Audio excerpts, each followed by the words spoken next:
Rishabh Pant 27 crore rupee Lucknow super giants.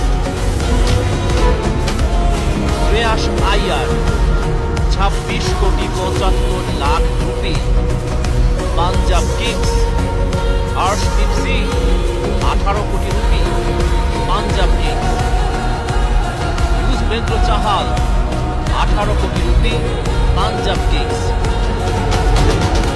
Jos Buttler 15 crore 75 lakh rupee Gujarat. Lokesh Rahul 14 crore rupee Delhi capitals. Mohammad Siraj 12 crore 25 lakh rupee Gujarat titans. Mitchell Starc 11 crore 75 lakh rupee